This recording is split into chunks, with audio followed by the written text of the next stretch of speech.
Well, I'm glad you had fun. Bobo, let's send them their movie, Final Justice, starring the dyspeptic Joe Don Baker.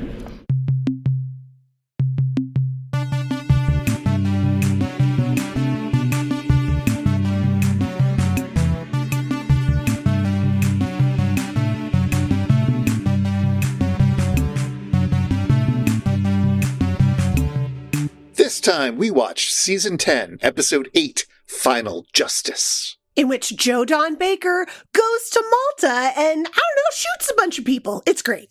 So many people get shooted. So many people. The shooting. Oh boy, but first we've got a little bit of follow-up that we need to take care of. We got another note from our good friend Ned over at By the Bywater. You know, we always get letters from somebody, and it's often Ned, but not always. It's true. Hi, Ned. When we forget to do a little connection. And we missed one last time. Peter Breck, who played Mooney, was a MST3K veteran in his own little way. He was in an early episode called The Crawling Hand as one of the government guys. But Ned also says, great episode, of course. The great thing was that when you started with the Paul Frees bit, I went, man, I hope they mention the Spike Jones stuff. And what do you know? And he points out that he was the big early inspiration for Peter Schickele, who passed away recently, who made PDQ Bach, and who was meant a lot to me, especially as a younger person. But wonderful guy, it seems, and will be missed. And since that episode, Charlotte, I know you had a chance to check out some of the Paul Frees stuff that I mentioned in that episode. Yes, the super adorable Skin Diver song. It was the Skin Diver, right? I'm not Skin Diver. Pulling up like a really ridiculous name. I mean, that's already a ridiculous enough name. Yeah, it's such a sweet song. And the, I love you, it's so cute. I was really charming, Chris. That was an excellent, excellent recommendation. And I also really appreciated the raindrops keep falling on my head in the voice of Humphrey Bogart. Yes. I was like, what is this gonna sound like? I can't even imagine. And it was great. It was really funny. So many of those versions of those songs that Paul Frees did in the celebrity impressions mode sound like they were written for those celebrities. It's really uncanny. Only in the way that he does it, but it's in a way that just like, I know the song Raindrops Keep Falling on My Head, and I could not even imagine Humphrey Bogart singing it. And then Paul Frees does it, and I'm like, oh, of course. That's exactly what it would sound like. But it isn't something that I would be able to create. And so I entirely respect that, my God, this guy can listen to and imitate another person's voice, but also do it in this entirely novel situation that I would not have ever imagined throwing Humphrey Bogart in. I mean, maybe I've just watched Sabrina too many times, but I just cannot imagine Humphrey Bogart being like, raindrops keep falling. I can't do it, but it's great. Everybody should totally look it up. All right, but unfortunately now we must talk about today's movie, Final Justice. Okay, if we must. This time we watch Season 10, Episode 8, Final Justice. The Italian criminal syndicate has its hooks in Texas. In an attempt to flee to Mexico after a totally necessary murder, two such criminals find out their car just doesn't start anymore. They decide to steal the sheriff's car, but little did they know our intrepid hero, Deputy Sheriff Geronimo, played by Joe Don Baker, is on duty. I think he's always on duty, just like Inspector Gadget. There's a kerfuffle, and the Italians shoot Joe Don Baker's friend, the sheriff. Joe Don Baker pursues them across the border, shoots one of them in a tense cowboy-style shootout, and arrests the other one, known as Palermo. This is now an international incident for so many reasons, but the American authorities decide to send Joe Don Baker as an escort to turn Palermo over to the Italian authorities. The criminals, however, are one step ahead of everyone else. They create plane trouble, so the flight must be diverted to Malta. As expected, Palermo quickly escapes from Joe Don Baker, and Joe Don Baker is locked in jail by the Maltese police.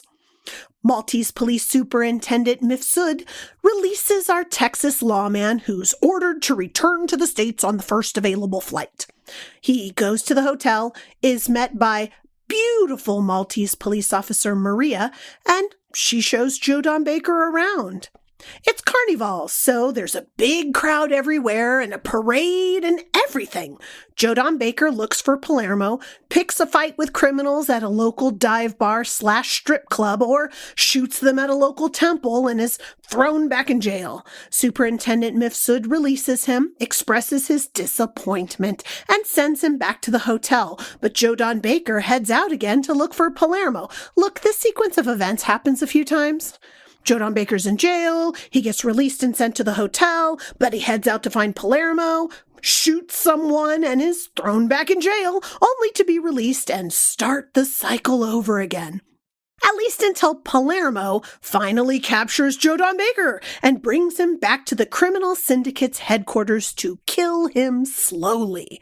Turns out Palermo is mad that Joe Don Baker shot his brother. He wants revenge just as bad as Joe Don Baker does, which, I don't know, doesn't that mean that they're even? Clearly only one of them can remain alive at the end of the movie. Joe Don Baker escapes, is thrown in jail by Mifsud, but released and sent to the hotel. You know the drill. Fortunately, Maria is willing to give up any possibility of a career to help Joe Don Baker sneak into Palermo's boss's place. There's a big shootout where Palermo's boss gets shot and so do his bodyguards. Joe Don Baker's boss shows up and demands his bribe money, so he gets shot. Joe Don Baker finally shoots Palermo, but only when he threatens to shoot Maria. Now everyone is dead, except Maria and Joe Don Baker, so final justice achieved, I guess. Hey, that's the name of the movie. The end.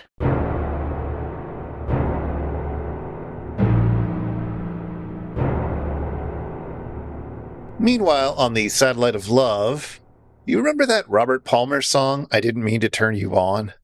Remember a couple episodes ago when we looked at Hobgoblins and how that started with a sketch where Mike and the Bots kept accidentally turning each other on? Right. So this episode starts with Tom thinking about the Yes song, Owner of a Lonely Heart, which then goes on about how that's much better than the owner of a broken heart. And Tom wants to know how it compares to other owners, like the owner of pie. Down in Castle Forrester, Pearl is keeping the workplace fun in order to boost worker productivity. But her attempts at comedy leave Mike and the Bots depressed, sad, and achy.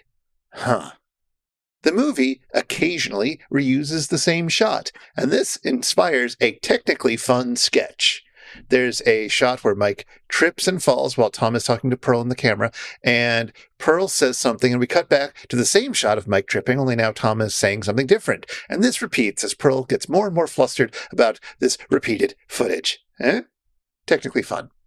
We also get a sketch celebrating one of the puppets in the carnival, a giant goose who wears a hat and tie. Mike declares him to be Gooseo, friend to Maltese children everywhere. And now a regular-sized Gooseo, actually he's kind of smaller than a goose, is on the Satellite of Love. Tom and Crow quickly decide to destroy him. See, they don't realize that it's the real Gooseo. They just think it's something Mike made, which therefore must be destroyed. And then Crow presents a report on Malta, which quickly devolves into a lot of slander about Maltese men. Mike tries to reprogram him, but it doesn't really work. Anyway, once the Joe Don Baker film ends, Mike figures it's time for him to escape the Satellite of Love. After all, Joel got to escape after a Joe Don Baker film. Well, sorry, Mike, it doesn't work like that. You'll have to wait 5 more episodes for your escape. Instead, enjoy Wacky Dress-Up Day in Castle Forrester.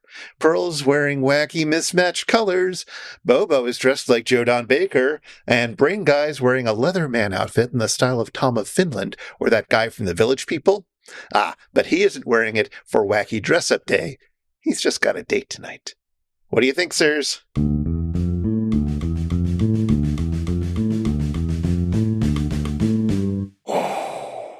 Well, Chris, where would you like to begin in talking about this phenomenal Joe Don Baker movie? Would you believe that there is some debate out there as to whether this movie or Mitchell is the better episode? Oh, okay. So I have not seen the Mitchell episode in forever, but it's really hard for me to imagine an episode competing with it when it has all of the fantastic riffing of the movie, but it also has like this really prominent moment of having Joel leave the satellite of love. Like, it's a really important episode. So it's hard for me to even imagine that something else could be better than it. I mean, except for Manos. But yeah, I haven't seen it in too long. I don't remember what the riffing is like in that. In fact, it was one of the things I was going to ask you, because I didn't remember if the riffing when Joel did the Joe Don Baker movie was as focused on Joe Don Baker eating, farting, and belching. Because it seemed like every single riff was a food riff, or it was a belch, or it was a fart. So in Mitchell, there were a tremendous number of those jokes, but generally speaking, they were about Mitchell rather than Joe Don Baker, if you see what I mean. Oh, yeah. Okay. So I don't know. I also will say, I've been doing this long enough now that pick any two episodes of MST3K, and the fact that there's somebody who prefers one of them to the other is not surprising anymore. But Mitchell is such an all-timer episode. It is probably the most requested episode that we haven't done yet. That's true. And I'm going to let everybody down early. We're not doing it anytime soon. This isn't a Joe Don Baker twofer. February is Joe Don Baker month. Well, February should be Joe Don Baker month because his birthday is in February. It's true. It's February 12th. He's going to turn 88. You know who also has a birthday in February? No, who else has a birthday in February? Greydon Clark is February 7th, and he's going to be turning 80 this year. We've already done Angel's Revenge. We can't have a Greydon month. Well, that's true. We have already done Angel's Revenge. Also, I want to apologize and issue a correction. In Angel's Revenge, we referred to him, I believe, throughout the entire episode as Greydon Clark, which is clearly how his name should be said if he's going to make movies with Joe Don Baker, but it's Greydon. It's Greydon Clark. So my point is, this is so clearly a worse episode than Mitchell or Angel's Revenge, for that matter, that it always shocks me, but it shouldn't anymore. And it's fine if you like this one better, I guess, but I don't understand it because this is not their finest hour, I would say, or 2 hours, technically. I do want to say I enjoyed this episode, despite the fact that every single joke was a food, fart, belch. But for some reason, not until the third watch was I really, really tired of the fart, belch, food jokes. It was fast paced, the riffing. A lot of it was really funny. The sketches. The sketches. I don't know. Sketches are awful. The sketches are just awful. Okay, so you said it, not me. And hate letters go to Chris, everybody. I don't, I can't like this one more than Mitchell. The outfit's cool, though. Joe Don wears a cool outfit. Sure, everybody loves a nudie suit or a off-brand nudie suit or whatever you want to call that outfit. I mean, I thought he looked like Doc from Back to the Future dressed him up to go back to 1855. That looks like the outfit that he put on Marty to go back in time. You're going to fit right in. You look just like a real cowboy. There you go. So, there's that. When the entire movie is based on, I really enjoy killing people, I mean, it was a little shocking at the beginning of the movie when Jodan's character was all like, oh yeah, I really bagged my limit that day. What? You're talking about shooting people. You're talking about shooting people in Dallas, buddy. Like, I can't believe you still have a job in law enforcement. It's a heck of a choice to make the hero probably worse than the mob bosses he's up against. Well, I mean, you just don't really see the stuff the mob bosses do, right? Other than, Palermo, like, shoots a guy in his car because I'm not sure what happened there, actually. Like, there's a car accident. So they shoot the other guy and then they run away. Well, hey, if you want to see what the bad guys do, you can watch the unedited version. Oh, Chris, did you watch the unedited version? Kind of. I watched the MST3K episode with the unedited version in a second window, and I just switched over. I didn't try to sit through the whole thing unmisted. Fair enough. So what do the criminals do? Well, first off, they actually get to curse. Oh, okay. Well, that's important. So we know what the son of a is? Yeah, it turns out it's exactly what you think it is. I have to say, I have to get it off my chest. I do not care for it when MST3K makes a choice about a movie, such as we're going to take the censored version because we have to, and then makes fun of that movie because they went with the choice they did. Right? It does kind of seem like a cheap trick, right? It seems totally unfair. Now, it does sound a little silly the way that this movie chose to censor things, I suppose, that they didn't go in and say mother trucker or whatever. Or mother crabber. No, that's really in the movie. Exactly. But they went a little hard on it and made it seem like the movie was being silly when that was their choice. That was their choice. They also, you'll be surprised, will I? Got rid of some nudity. Oh, really? Those dancers, they did close-up shots where more things were revealed. Oh, they weren't just triangles of cloth? Those vests didn't cling quite so tightly to the front of their bodies. That's not at all surprising, actually. No. It seems really weird that part of the movie takes place in a bar/strip club where no one actually strips. But the important thing is that you get to see a bit of other scenes that are deleted because they are a little too spicy. In particular, Palermo is quite not a good person to the blonde-haired dancer. Okay, so that makes so much more sense now when you think about her turning on him. Mm-hmm. 'Cause without any mention of him just being awful to her, it's like she's getting out of bed with her boyfriend to go let his enemy out of jail. But the only thing the guy's offered is like protection, but like protection from what? Exactly. The movie does the thing where those women are there and you get to see them be sexually assaulted. Okay. And it's done partially to make the villains look evil, right? It's not actually all that invested in what she goes through, and partially for titillation purposes. Sure. And so it's frustrating, right? It's frustrating that this is how this is happening. But I will say it does make a lot more sense, this movie, if you have that context. It does at least make the bad guy seem worse than the homicidal fascist hero. That seems like an important thing for a movie to accomplish. And as you say, it motivates some of the plots when she decides to help out our hero and he doesn't do a good job protecting her because he can't, because he's not really awesome either. Well, let's talk about our two most familiar of familiar faces in this episode, Jodan and Greydon. I know you really do want to call them Jodan, Greydon. They're like besties. Well, they are besties. They were besties. They were good friends with each other, and they made several movies together. And I don't know. Who do you want to talk about first? I'm sure we're going to talk about them together for most of this, but who would you like to start with? Oh, let's start with Jodan. We've been talking about him a lot already. Let's just continue. All right. Jodan Baker. You know what his first TV appearance was? I don't know, but was it Bonanza? Because I want it to be Bonanza. He was in an episode of Bonanza. Yes! But his first TV appearance was on a show called Honey West. Oh, that's so Was he a good guy or a bad guy? Do you know? I don't know. And I don't care. I'm not going to watch it.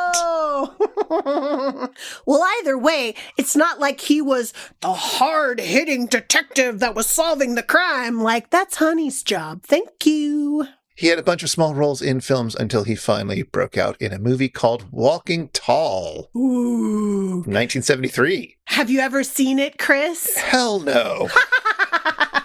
Okay, so I have to say I tried to watch Walking Tall, and I made it a little bit more than halfway through.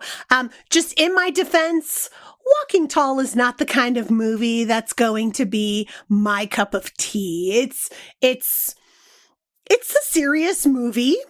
Joe Don Baker plays a real life character. So it's a real life story of a sheriff or a person who was elected sheriff inside of a small town. He goes up against organized crime with a strip club and with liquor, illegal liquor and illegal prostitution.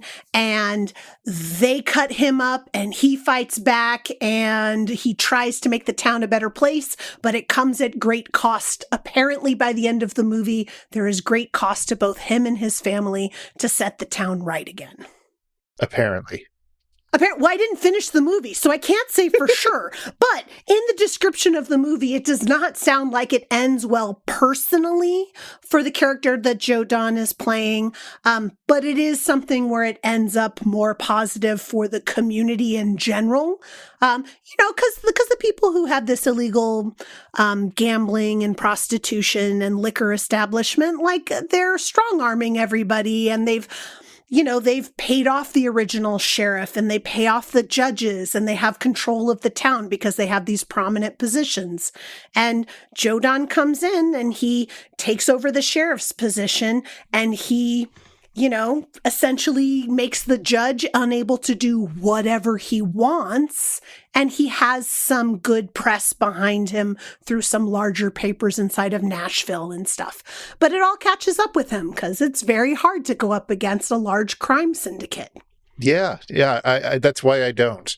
Yes, good choice. I mean, it's a really nice movie in a lot of ways, and I can see why Joe Don got a really big push in his reputation as an actor from this movie. He does a really wonderful job. The character's an ex-wrestler who's decided to settle down in his hometown where he was the football hero and where his parents still live. And, he buys some acreage in a house and his family moves in. And like all these terrible things happen to him and all these threats are made. And there's a lot of other things that go on inside of the movie as well. But Joe Don does a really good job with this character.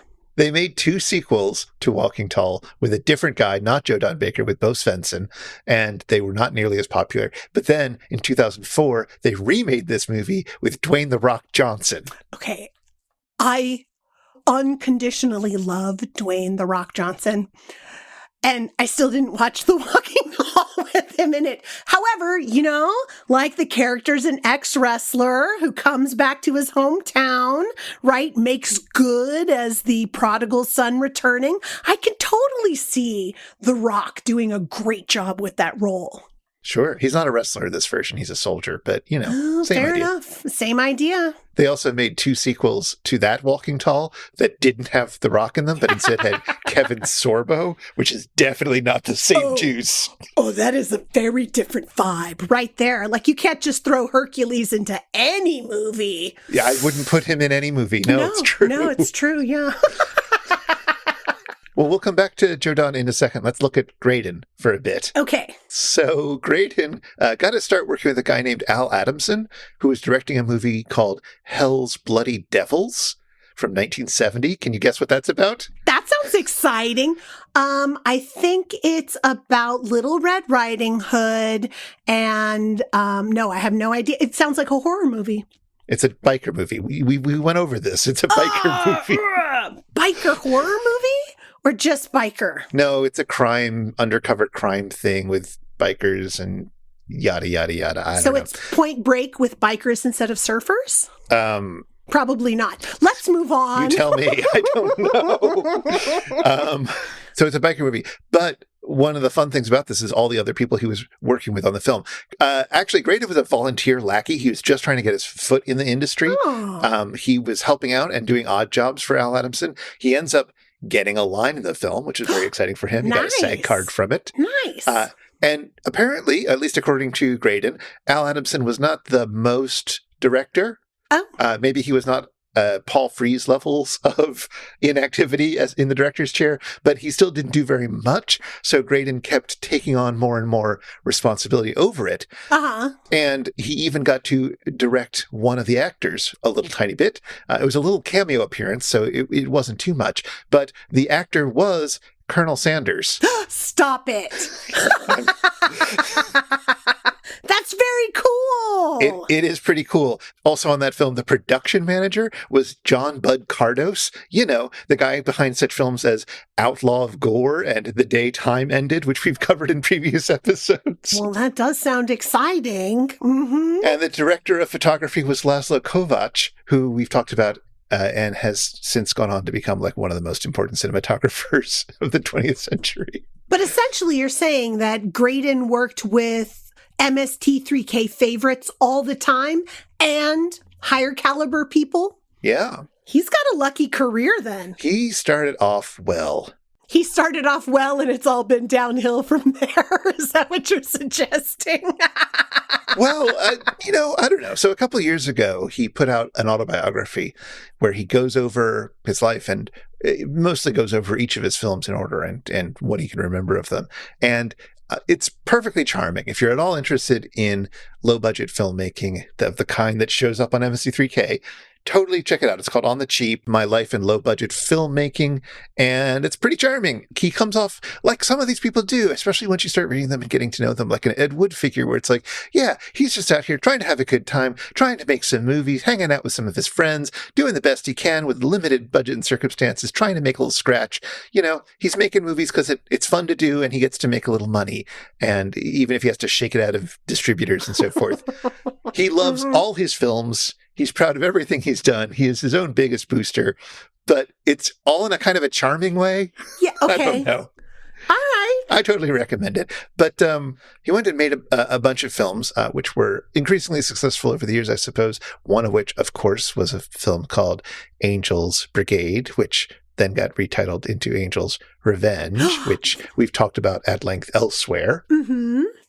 But he really picked up a lot of commercial steam by the time he put out a film called Wacko. Oh my gosh, Chris, you're never going to believe this. Well, actually, you will, because I already told you I watched Wacko. Yes, you did, because Wacko also stars. Well, star is a little bit of an exaggeration, but one of the prominent characters anyway is Joe Don Baker. There you go. There you go. And he plays a cop. He plays, so the premise of Wacko is that it's the anniversary of a serial killing that happened 13 years ago on Halloween. So 13 years ago, Halloween, October 31st, you know, switch the 1 and the 3 and boom, it's a very important anniversary. And this serial killer walks around like with a pumpkin on his head and kills people with a lawnmower, known as the lawnmower killer, basically took out all of the kids at prom happening on Halloween, which, you know, it's a little early in the year for prom, but whatever. These kids are horny, okay? Well, you can be horny at any dance. It doesn't have to be prom. It turns out in the 80s, sex just could happen anytime. Unless, of course, you're the main character of a horror movie, in which case you have to be talking about how you want to do it for the first time with your awesome boyfriend, which Julia Duffy, star of the movie, does. But her boyfriend, when he gets really excited, let's say, starts making lawnmower noises. And so she starts screaming because she has all this trauma from actually watching her sister get killed with a lawnmower by the lawnmower killer, because her sister, who was supposed to babysit her on prom night, Halloween, basically took her and the other 3 kids she was supposed to babysit and tied them up and left them in the car in the parking lot at prom so that they could watch the killing happen. Although that wasn't the sister's intent, to be fair. Right. Anyway, the movie is ridiculous. It's hilarious because it's making fun of so many of the tropes that show up in the horror movies. And one of them, of course, is Joe Don Baker is the cop who has been telling his boss that it's just going to keep happening. And he's so upset that he didn't find the lawnmower killer the first time that he's not going to rest until he finds that killer. And that literally means that he has not slept in 13 years. That's what comes up in the script over and over again. He has the most enormous coffee pot in his house. He just drinks coffee. He has a briefcase with a spigot so that he can pour coffee out throughout the day because he has not slept in 13 years. His boss doesn't believe him because, of course, he doesn't. So on the first day of shooting, Joe Don Baker played the character as somebody who is constantly drinking coffee and was just jittery with the coffee jitters the whole time. And Greydon was like, what are you doing? And he explained, well, he's had coffee. He drinks nothing but coffee all day. And it's like, okay, but this looks awful. So what if we make it? Here's another take. Think about this for a second. What if he just is like super tired to the world? And sloppy. He's super physically looking sloppy. Like his tie is askew. His shirt's not really tucked in. He never changes his clothes. He just kind of lays down in his clothes and wakes up again. Like it is, and his hair's all awful and greasy and stuff. And yeah, has not slept in 13 years. Can I spoiler this, Chris? Sure. I'll sound the spoiler horn. Okay. Skip ahead a little bit if you don't want to hear it.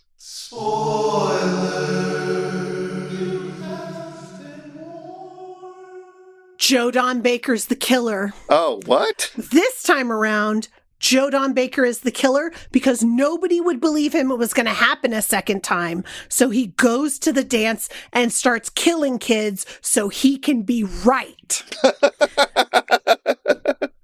Amazing. And the real old lawnmower killer shows up. He comes to the prom and he says, I'm the lawnmower killer. I killed all those people, but I want you guys to know I'm better now and I'm really sorry. I mean, you gotta let everybody redeem themselves. No, it's totally true. It's ridiculously silly. I mean, it plays with all of these things that you expect to happen inside of horror movies, but it is entirely comedic. So you recommend this movie? If you enjoy ridiculous comedies, you will enjoy Wacko. It is a ridiculous comedy horror movie. So Wacko did pretty good for him, got him shown to more and more people, and he was able to raise enough money to put out another film that was going to be even more impressive. And that turned out to be a film called Joysticks, taking full advantage of the early 80s video game fad. Wow. Joysticks was supposed to be a better movie than Wacko? That was the intent? Well, a bigger movie anyways. It was supposed to be a differently fun movie. Because he does like switch up his genre quite a lot. It's very true, actually. I'm even just thinking about, Final Justice to Wacko. Well, it wasn't in that order, but like those two movies are so very different. You didn't watch Joysticks, but I did. Yeah, I did not watch Joysticks either. It most certainly takes place in a video arcade. And it has the plot of the older, more conservative person, played by Joe Don Baker, wanting to shut down the video arcade because it is corrupting the youth of the city, specifically his daughter. I mean, inside of that premise, they also have this weird conflict that I didn't think was going to be a conflict when the movie started. Everybody who's in the video arcade looks really preppy, like 80s preppy, you know what I mean? But there's also this guy who's kind of a punk anarchist called King Vidiot. Mm-hmm. And he loves video games and he goes to the video arcade too. So at first in the movie, you think like, this is a really cool arcade. Like, you have these preppy people and you got this like weird punk anarchist, and they're all playing games together in the same space. And you have young people and you have some older people inside of there as well. But then King Vidiot becomes a tool of Joe Don Baker to take down the video arcade.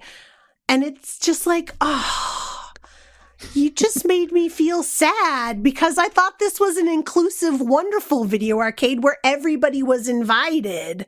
And it turns out, no, you have to be like a preppy, sexy person. All right, I guess. So Joysticks was a more financially successful film than Really? Wacko or any of his other films up to this point. Is it because Joysticks has a lot of boobs in it? Yeah, probably. Seriously? And it has a lot of video games in it. He was able to get officially allowed to use Pac-Man in the movie and also show off at the end of it some upcoming video games for free at the big show off. Those games had not been released yet. So if you were keen and you wanted to see it, like The Wizard with Fred Savage, where if you wanted to see Super Mario 3 early, you had to watch the movie. Same thing happened with this movie. So I don't know how much that propelled ticket sales at that point, but it's still pretty cool that he got that. The Pac-Man was totally well used. He used it, a big Pac-Man on the screen, like, you know how they do the slide screen to go from one scene to another? The wipe, yeah. The wipe, yes. He uses a Pac-Man as the wipe to change between scenes. I mean, you also get to see Pac-Man, you get to see Ms. Pac-Man, you get to see like Space Invaders. Like, there's a lot of games that they're showing being played. They're showing them like pulling in kids to play all the time. They also show adults playing it and being like, oh, this is the best thing that's ever happened to me, playing Space Invaders. It's cool. Like, it's really nice. But then they also have video games that they use in order to have strip video games where, every time you lose a life in a Pac-Man-esque game, you have to lose a piece of clothing. Oh, I'm more used to these strip video games from the 80s where, you're playing against a pixelated, usually woman, who would remove clothing if she lost. See? But they have real-life ladies in this video arcade. It's not the same. I know. But I'm shocked. I was shocked watching it because, first off, so many of the movies in the 80s, when I watched them on like TNT or USA, like cable or network TV. And so all of the swear words were cut. All of the boobs were cut, right? Most of the time, the boobs don't have anything to do with the plot of the movie anyway. And so when I watch things, even things like The Breakfast Club, I'm just like, I don't remember this. I don't remember there being this much swearing in The Breakfast Club. I don't remember seeing Molly Ringwald's panties. Like, what the heck? And then, like a movie like this, like Joysticks, they'd have to cut like a third of the movie out to make it, safe for television. But none of the boobs being taken out would actually affect the plot, except for one scene. The strip video game ends with a fake fire alarm where they all have to run out of the room, like the main character and these two very attractive ladies who like have to run out of the room with no shirt on and just little panties, and they get caught by Joe Don Baker, who just happens to be in the video arcade at that exact moment, and they take a picture of him with his two arms around these two naked ladies, or nearly naked, and that becomes the weapon that they use in the end of the movie to defeat Joe Don Baker, to show that he's actually quite immoral. Oh. And thus has no ground to stand on being against the video arcade. Fair enough. Well, the success of Joysticks led to an offer that led to the making of his next film when the Mediterranean Film Studios had a couple $100,000 sitting in their bank account and were looking for somebody to make a movie in Malta. And they talked to a guy who happened to be a friend of Greydon Clark's. And the guy said, Greydon, do you want to make a movie there? Here's the budget. They'll pay for production, but you got to pay for everything else. But you can yada, yada, yada. He really likes going into the nitty gritties about these financial deals. And it's kind of interesting. Like, I totally recommend the book for that sort of thing. But long and short of it is, do you want to make a movie in Malta? And he's like, where's Malta? Whoa! Like, he had no idea? He knew about the Falcon, the Maltese Falcon. Okay. All right. Cool. But he goes out to Malta, and he can't bring very many people out there. He doesn't have the budget to fly a bunch of actors out there. But he does ask Joe Don Baker if he'll be in it as well. Joe Don Baker, you'll be surprised to hear, doesn't really like to travel. What? But is convinced that this will be a nice time. I mean, seriously? A production inside of the Mediterranean? Malta looks like a beautiful place to be inside of this movie. And the carnival seems great. Oh, do you want to come and be in my movie in Malta? The answer is yes. Yes, I will come to an island paradise to be in your movie. Twist my arm. Okay.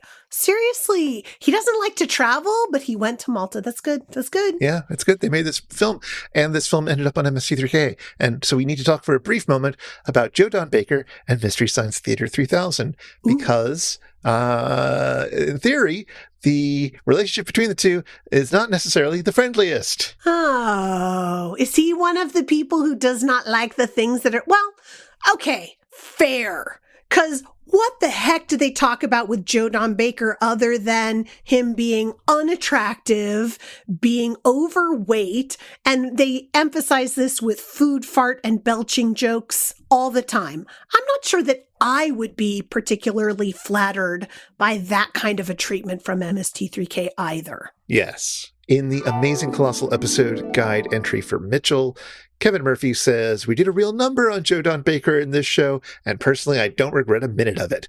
Not a single drunk joke, nor glutton joke, nor grotesque slobbering pig of a backwards-ass redneck joke would I alter to cushion the blow. As a result, the rumor mill tells us, Joe Don Baker himself hates us and wishes us all dead. And if he met any one of us and knew who we were, he would probably take a swing, miss by a mile, spill his drink all over his rented arm candy escort, and fall backwards into the hors d'oeuvre table. Well, bring him on, I say. We're ready for him." And then they decided that they were going to do this movie? I mean... And then they decided they were going to do this movie. Now, it is incredibly possible that this was all wildly overblown. Mike would later theorize that Joe Don Baker just got asked a lot about what he thought about the MST3K episode of Mitchell, to the point where he started, maybe one time, it just takes one time for you to say, "Oh, if I ever see them," and then it gets blown wildly out of proportion. Sure. That might be what happened. I don't know if we have an official ruling on that, but everybody involved who is talking about it seems to think that it actually wasn't that bad. Now, we do know what Greydon Clark thinks about the MST3K versions of his movies, because... Like substantiated Greydon Clark opinion? It's in his autobiography. Ooh, go. So, for both Angel's Revenge and Final Justice, he's got two big complaints. The first complaint is that he didn't get paid. His distributor made the deal, didn't tell him, he didn't see residuals, or at least he doesn't think he did. So as far as he's concerned, he didn't get paid for it. And the second thing is that he didn't like the fact that they edited his movies. And I will say, like, Final Justice is noticeably edited, even from just watching these missing scenes. You can say, oh, actually, this hits quite differently in the unedited version. So there is that. And I know that Angel's Revenge also is edited differently from the theatrical version. I think that's perfectly fair, but he also did a little DVD extra that appeared on the DVD release of Final Justice, a little interview, and he said that the MST3K people were really nice to him, and he's very chill about it on the interview, and he's like, well, you know, people are watching my movies, and some of the jokes are funny, some of the jokes about Joe Don are a bit mean. Agreed. But some people watch it and think the movie is bad, but some people watch it and think the movie is good. And the more people who get to see my movies, the happier I am. That's a nice attitude to have. It really is. He comes off in that interview and in the entirety of his autobiography as being really proud of his work, but kind of really like level-headed about everything. Hey everybody, it's time for the Shallow 13. It's time for the Shallow 13. 13 Maltesers about today's experiment, Final Justice. Go, Chris, go! Let's start with a few more familiar faces. Maria, the Maltese police officer, who I guess looks a little like Elaine from Seinfeld, is played by 1979's Miss World Malta, Helena Abella, who now goes by Helena Dali. Admittedly, she's probably not that familiar a face, but she has become a prominent Maltese politician and is currently in the European Commission, which is kind of sort of like the EU equivalent to a cabinet post. Specifically, she's the European Commissioner for Equality, and she has made human rights, women's rights, and LGBTQI equality a focus for her political career. She's one of the reasons why Malta is considered to have the best legal protections for lesbian, gay, bisexual, trans, and intersex people in all of Europe. Venantino Venantini, who plays Palermo, has mostly worked in Italian and French films. Look for him in La Cage aux Folles or in a few of the Emmanuel films. But keep your eyes peeled for him the next time you watch Ladyhawke, because I bet a lot of you listeners watch Ladyhawke on the reg. Rossano Brazzi plays the mob boss, and you might actually recognize him from his lead role in the Rodgers and Hammerstein film South Pacific, or maybe from his role in the 1969 classic The Italian Job. Or you might recognize him as the director and star of a little film called The Christmas That Almost Wasn't, which was riffed in season 11, and which I guess we're going to have to tackle one of these Christmases. And joining us for a few scenes as Chief Wilson is character actor Bill McKinney. McKinney appeared in a lot of things, in a lot of Clint Eastwood films, but he's perhaps best remembered for an infamous scene in the film Deliverance, where he tells Ned Beatty's character to squeal like a pig. If you don't know what I'm referring to, well, here, enjoy this complimentary bag of content warnings. The scene is on YouTube. McKinney also had a role as a sheriff in Master Ninja 1, and he appeared on an episode of Murder, She Wrote. We are, of course, legally required to mention these things. Okay, enough familiar faces. Owner of a Lonely Heart appears on Yes's 1983 reunion album, 90125, which is creatively named after the album's catalog number. Trevor Rabin said he wrote the song entirely, beginning to end, while, quote, going to the toilet. The song would be the band's only #1 Billboard hit. Some music is playing over the opening credits, and Crow quips, Call me what you will. Sounds like they hired Livingston Taylor. Life don't feel. Turns out Livingston Taylor is a singer-songwriter and the brother of singer-songwriter James Taylor. Livingston even had a few Billboard charting songs, including one called I'll Come Running, which is not the James Taylor song that goes, I'll come running to see you again. That's You've Got a Friend, which of course was written by Carole King. You know what? Never mind. Forget I said anything about Livingston Taylor. Joe Don Baker is in a standoff, and Mike has one of his opponents say, Quick, distract him with a mostaccioli. So there are two foods that are called mostaccioli. One is a kind of penne pasta, but the one we want here is a kind of bite-sized chocolate-glazed spice cookie traditionally served around Christmas in Naples. Or, might be a little different depending on how your Nana makes them. I'm not going to contradict your Nana. Similarly, when Joe Don Baker shoots the guy, Tom has him cry, I just want a Lazzaroni. Oh! Lazzaroni, or Lazzaroni, is a company that makes amaretto cookies that come in a distinctive red tin. The cookies are not related to amaretto liqueur, though Lazzaroni also makes an amaretto liqueur, just to keep things nice and confusing. As Joe Don Baker walks through a crowd, Crow quips, Yeah, the Maltese are excited. They think he's Bum Phillips. Bum Phillips was a football coach for the Houston Oilers and then the New Orleans Saints. And yeah, sure, Joe Don Baker kind of looks like him here, but the real question is, why did this guy's parents saddle him with a name like Bum? And turns out they didn't. They named him Ol. O-A-I-L. Ol. He got that name from his father, Ol, although Ol Sr. went by the nickname Flop. And you know what? Never mind. Forget I said anything about Bum Phillips. A waiter hands a mobster a drink, and Tom says, We're out of beef broth, so this is the last bowl shot. a bull shot is a cocktail. Specifically, it's a Bloody Mary, but instead of tomato juice, it's got beef broth. Listeners, if you've tried this abomination, please write into info@itsjustashow.com and tell us what it's like. And what's that bop playing in the background? Why, it's You Better Run by Bill Scott, which also plays during the closing credits in the movie. Who's Bill Scott? Great question. It's not the Bill Scott who provided the voice of Rocky's friend Bullwinkle. As far as I can tell, Bill Scott and his You Better Run co-conspirator, Neil Ferraro, were some guys from Long Island who didn't make it very far in the music business. How they ended up on this soundtrack is, well, it's not explained in Greydon's book. So someone out there, please get to the bottom of this. And that's time. So yeah, Malta. Malta! Malta looks beautiful, Chris. It looks beautiful, and now that I know that it's very friendly to the LGBTQI community, I'm even more excited about someday visiting beautiful Malta. It's actually one of the things that my family has suggested that they would like to go to, and a place that inexplicably my sister has gone to. Oh. She wasn't going to Malta on purpose. She wanted to go to Turkey and see Istanbul, and she found this like travel package that included like airfare and hotels and everything that went to Istanbul, but it also had this like 2-day trip to Malta included, and she loved it. Oh. Loved it. Gorgeous, beautiful. But one of the things that she said was that the trip tour package that she specifically had been included in, the big thing in Malta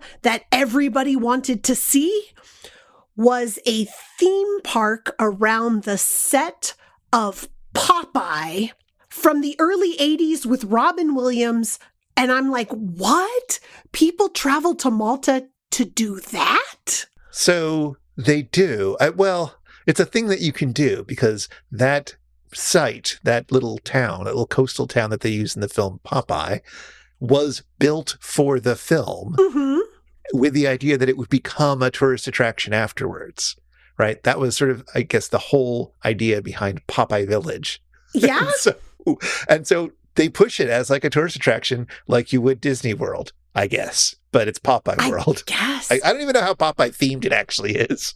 I mean, I haven't seen the movie in forever, but I remember it being a beautiful place, and my sister certainly enjoyed visiting Popeye Village, but I was shocked when I was watching videos for travel in Malta and what to do in Malta that so many YouTubers seem to overlook Popeye Village. Well, yeah, they're too young. They don't remember Popeye. That's what it is. Oh, these millennials, they just don't know. So yeah, Malta is very scenic and wants to have a tourism industry and therefore invites the film industry to come by.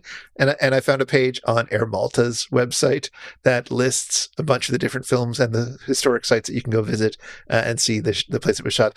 Somehow they didn't mention Final Justice. Oh, that wasn't on their short list of films that were made in Malta? No. Clash of the Titans, yes, but not Which Clash of the Titans? The one the from the 1981 80s? Clash of the Titans. It's important, Chris, because there was a remake of Clash of the Titans, and none of it seems to have been done in real life. It seems to be 100% CG. But hey, if Clash of the Titans was made there, Clash of the Titans also looks beautiful. I'm totally down with going to those places. The Count of Monte Cristo, the Da Vinci Code, some of Game of Thrones, but that was filmed like everywhere. One of the travel videos that I saw said that there was an Assassin's Creed movie that was filmed there too, which, you know. Gladiator, Troy, Agora. I don't know what Agora is. I don't know what Agora is either, but both Gladiator and Troy are gorgeous movies. Yes, there you go. Wow. Malta is a fascinating place. I know a little bit about it because I studied medieval Europe stuff for a while, and Malta is part of that, I guess. But I don't know that much about it, I have to say. But a wise man once said of Malta, Malta is an island of contrasts, good and bad, black and white, and the gray areas, which are emerging of all kinds of characteristics. Good, like the love of a mother for her son, and bad, like the sacrificing of the virgins, which played such a part in the persecution of the early Christian followers of St. Paul. Who's this wise man? Well, it is, of course, you guessed it, Donald Pleasance. in the film Into the Darkness from 1986, shot on video for video, and boy, you can tell, in Malta. Oh, but the words of Donald Pleasance definitely give even more import to this fantastic island. If you ever wanted to see Donald Pleasance's acting in sort of pure force without being, shall we say, framed by a director or cinematographer who know what they're doing, if you just wanted to see what it would look like if he was acting a storm up in your kitchen. Oh, you know what? I'm not uninterested in such a thing. Yeah, skip ahead about 51 minutes into the movie. You might be able to find it on YouTube and just enjoy that beautiful Donald Pleasance performance. Well, Chris, we have started in Texas, traveled to Malta, gone through so much Joe Don Baker isms. Is there a final factoid that you have to share with us? Yeah, I just wanted to talk a little bit about Joe Don Baker's character's name in this movie, which is Deputy Sheriff Thomas Jefferson Geronimo. I have to say, in my movie summary, I felt weird calling him Geronimo and ended up calling him Joe Don Baker instead, because there's so much cultural significance to the name Geronimo, and I felt weird calling Joe Don Baker by that name. Well, it's interesting that the film both chose to call him that name and really underline the fact that Joe Don Baker's character is supposed to have Apache heritage and yet have all of the other characters, or at least all the other baddie characters, call him Geronimo the whole time. Yes, mispronouncing his name, yeah. Yeah, very intentionally mispronouncing it. And he very often corrects them, almost every time. Yeah, because he's very proud of his name and his heritage, it would seem. Which, okay, sure, okay. Do you know a lot about the historical Geronimo? I don't know a whole lot about the historical Geronimo. I mean, obviously, it's a person that came up inside of history class when I was in high school. It's been years since I would have encountered the historical person Geronimo. Yeah, same with me. I just knew that he did some fighting against the U.S., I guess is sort of where my brain was when I was thinking about this. He did. He was born in 1829. He is Berancoje Apache, and he was known for fighting against U.S. and Mexican incursions into what is now the states of Chihuahua, Sonora, New Mexico, and Arizona.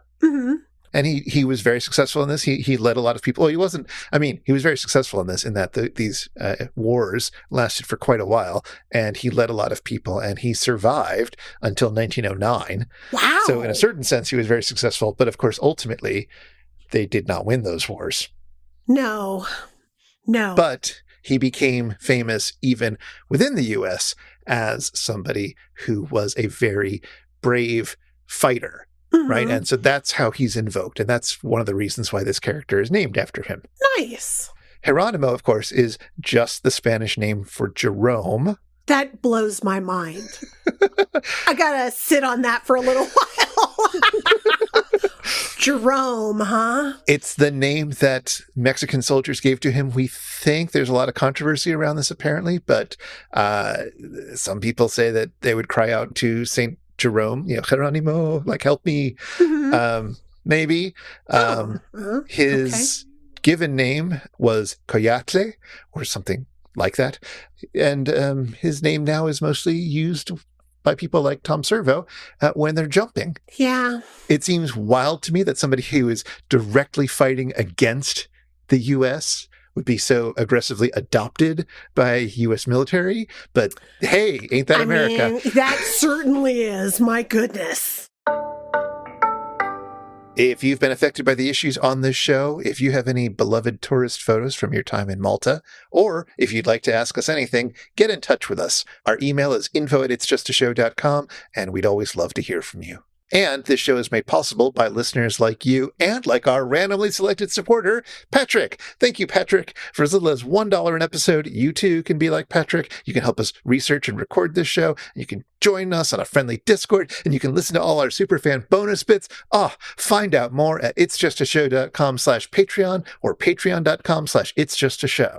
And of course, if you want to follow up on anything that we mentioned today, you'll find links in our show notes at itsjustashow.com/episode/148.